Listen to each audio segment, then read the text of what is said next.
মুর্শিদাবাদের ঘটনায় হাইকোর্ট যে এখনো নজর রেখেছে এ তো কোর্টের রায় স্পষ্ট। ঘর ছাড়া মানুষজনের নিরাপত্তা ও পুনর্বাসনের কথা খোদ কোর্টই বলেছে, কিন্তু তাতে ভরসা করে থাকলে কি আর রাজনীতির খেলা চলে?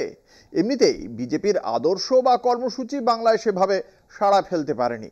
এই পরিস্থিতিতে একটু আধটু হিংসার আগুন জ্বলেই যদি নিভে যায় তবে বিজেপির চলে কি করে? কিন্তু ওই যে কথায় আছে, যেখানে দেখিবে ছাই উড়াইয়া দেখো তাই, পাইলেও পাইতে পারো অমূল্য রতন। আর তাই মুর্শিদাবাদের ঘটনা নিয়ে পাঞ্জাবির হাতা গুটিয়ে ছাই ঘাঁটতে নেমেছে বিজেপি। আজ ঘর ছাড়াদের নিয়ে রাজ্যপালের সঙ্গে সাক্ষাৎ করেন বিজেপি রাজ্য সভাপতি সুকান্ত মজুমদার। রাজ্যপাল সিভি আনন্দ বোস জানিয়েছিলেন তিনি মুর্শিদাবাদ যাবেন। এরপরেই শান্তি শৃঙ্খলার কথা মাথায় রেখে মুখ্যমন্ত্রী এই পরিস্থিতিতে রাজ্যপালকে মুর্শিদাবাদ না যাওয়ার জন্য আবেদন করেন। রাজভবন সূত্রে খবর, রাজ্যপাল আপাতত মুর্শিদাবাদ যাচ্ছেন না। সুকান্তবাবু, নতুন কি করবেন ভাবছেন?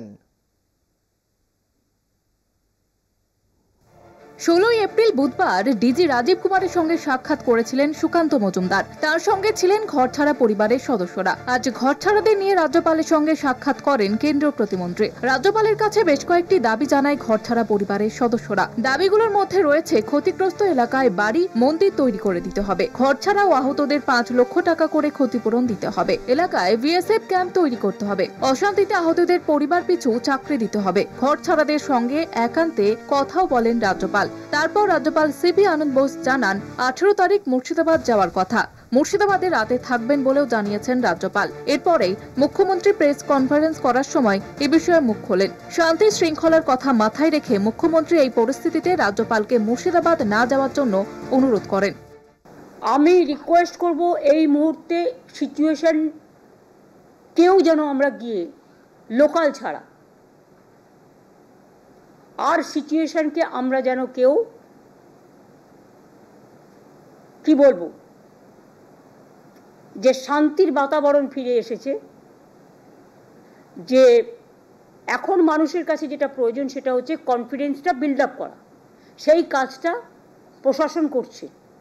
তা নাহলে আমি নিজেও যেতে পারতাম, তাহলে আমি যাচ্ছি না কেন? আমি তো যাবো ঠিক টাইমে।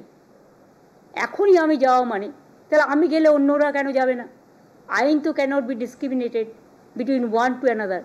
আমি অ্যাপিল করব মাননীয় রাজ্যপাল মহাশয়কে, please wait few days more. I am going to the field. Let me also have a personal account of what really happened in the field. That's a reality check which I am doing today. I am also meeting some of the victims who have come to meet me here.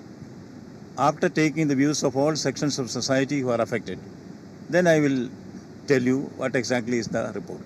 এদিকে মুর্শিদাবাদ জেলার ধুলিয়ান ও শামসেরগঞ্জে সম্প্রতি ঘটে যাওয়া অশান্তির ঘটনাকে কেন্দ্র করে স্বতঃপ্রণোদিত হস্তক্ষেপের সিদ্ধান্ত নিয়েছে জাতীয় মহিলা কমিশন। একটি প্রেস বিবৃতি জারি করে কমিশন জানিয়েছিল তারা পশ্চিমবঙ্গে একটি তদন্তকারী প্রতিনিধি দল পাঠাচ্ছে। এই দলের নেতৃত্বে থাকবেন স্বয়ং কমিশনের চেয়ারপারসন বিজয়া রাহাটকার। আজ 17 এপ্রিল বৃহস্পতিবার রাতে প্রতিনিধি দল কলকাতায় এসে পৌঁছচ্ছে। 18 এপ্রিল সকালে তারা মালদার উদ্দেশ্যে রওনা দেবেন। প্রথমেই তারা অস্থায়ী আশ্রম শিবিরে গিয়ে আক্রান্ত এবং ঘরছাড়া মহিলাদের সঙ্গে কথা বলার পাশাপাশি মালদা এবং মুর্শিদাবাদ 2 জেলার প্রশাসনিক আধিকারিকদের সঙ্গেও বৈঠক করবে প্রতিনিধি দল। কলকাতা টিভি।